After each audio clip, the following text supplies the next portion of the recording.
메시지 성경 사도행전 9장. 눈먼 사울. 그동안 사울은 주님의 제자들을 죽이려고 바싹 추적하고 있었다. 그는 대제사장에게 가서 다마스쿠스의 여러 회당에 가져갈 체포 영장을 받았다.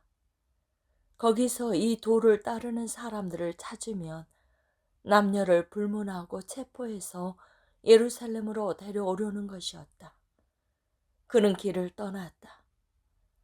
그가 다마스쿠스 외곽에 이르렀을 때 갑자기 눈부시게 환한 빛 때문에 앞이 잘 보이지 않았다.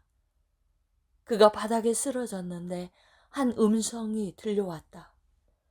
사울아, 사울아, 왜 나를 해치려고 하느냐? 그가 말했다. 주님, 주님 누구십니까? 나는 네가 핍박하는 예수다.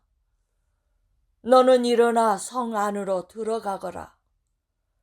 네가 무엇을 해야 할지 말해줄 사람이 거기 있다.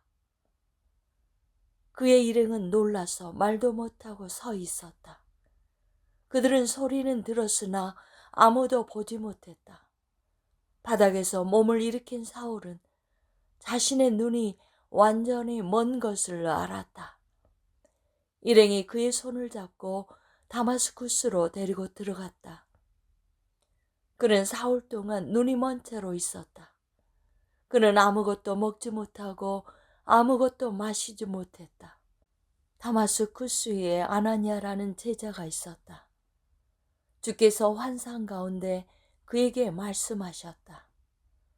아나니아야. 예, 주님. 그가 대답했다. 일어나서 고둔길로 가거라. 유다의 집에서 다섯 출신 사람 사울을 찾아라. 그가 거기서 기도하고 있다.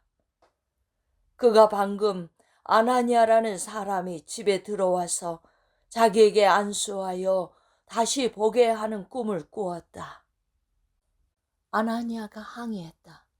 주님, 진심이 아니시겠지요? 모두가 이 사람과 이 사람이 여태까지 행한 끔찍한 일들과 예루살렘에 있는 주님의 백성에게 저지른 만행에 대해 말하고 있습니다. 이제 그는 우리에게도 똑같이 할 수 있는 권한이 적힌 문서를 대제사장한테서 받아서 여기 나타난 것입니다. 그러자 주님이 말씀하셨다. 이유를 묻지 말고 가거라. 내가 그를 이방인과 왕과 유대인들 앞에 세울 나의 대리인으로 뽑았다. 이제 나는 장차 그가 당할 일, 곧 이 일에 따르는 혹독한 고난을 그에게 보여줄 것이다. 아나니아가 그 집을 찾아가서 눈이 먼 사울에게 안수하고 말했다. 사울 형제여, 당신이 여기 오는 길에 배웠던 주님이신 예수께서 당신이 다시 보고 성령으로 충만해지도록 나를 보냈습니다. 그의 입에서 말이 떨어지자마자 사울의 눈에서 비늘 같은 것이 떨어졌다. 사울은 다시 보게 되었다. 사울은 일어나 세례를 받고 그들과 함께 앉아 음식을 먹고 힘을 얻었다. 사울을 죽이려는 음모. 사울은 다마스쿠스에 있는 형제들과 며칠을 보내며 친해졌다. 그 후 사울은 한시도 허비하지 않고 곧바로 일을 시작했다. 사울은 여러 회당에서 예수가 하나님의 아들이심을 전했다. 사람들은 예기치 못한 그의 말에 놀라서 그를 믿어야 할지 분간이 서지 않아 이렇게 되뇌었다. 이 사람은 예루살렘에서 믿는 이들을 파멸시키던 자가 아닌가? 그가 여기 온 것도 똑같은 일을 하려고 온 것이 아닌가? 우리를 체포하고 예루살렘 감옥으로 끌고 가서 대제사장의 판결을 받게 하려는 것일 텐데. 그러나 그들의 의심에도 불구하고 사울은 한순간도 주춤하지 않았다. 오히려 그는 더욱 힘을 얻어 반대 세력을 정면 돌파해 갔다. 그는 다마스쿠스의 유대인들의 의심을 누그러뜨리면서 예수가 메시아이심을 그들에게 힘써 증명했다. 긴 시간이 흐른 후에 몇몇 유대인들이 그를 죽이기로 모의했으나 그 말이 사울의 귀에 들어갔다. 유대인들은 그를 죽이려고 불철주야 성문을 감시하고 있었다. 그러던 어느 날 밤에 제자들이 그를 광주리에 담아 벽으로 달아내려 탈출시켰다. 사울은 예루살렘으로 돌아와 제자들의 무리에 들려고 했으나 모두가 그를 두려워했다. 그들은 사울을 조금도 믿지 않았다. 그때 바나바가 그를 감싸주었다. 바나바는 사도들에게 사울을 소개하며 그를 옹호했다. 사울이 다마스쿠스 길에서 어떻게 주님을 만나 그분과 대화했는지, 다마스쿠스 현지에서 어떻게 목숨을 걸고 예수의 이름을 담대히 전했는지 사도들에게 말해 주었다. 그 후로 사울은 그들 가운데 하나로 받아들여져 아무 의혹도 사지 않고 예루살렘에 드나들며 제약 없이 주님의 이름으로 전했다. 그러나 그는 그리스 말을 아는 유대인 무리와 부딪히며 그들과 잇단 논쟁을 벌였다. 그들은 사울을 죽이려는 음모를 꾸몄다. 그러나 그의 동료들이 그 음모를 알고 그를 성 밖으로 빼돌려 가이사라로 데려갔다. 거기서 그를 배에 태워 다소로 보냈다. 그 후에 사태가 진정되고 교회는 한동안 순항했다. 유대와 사마리아와 갈릴리 등 모든 지역에서 교회가 성장했다. 하나님을 깊이 경외하는 마음이 그들 속에 충만했다. 성령께서 그들과 함께 계셔서 그들에게 힘을 주셨다. 그들은 놀랍도록 번성했다. 답이다.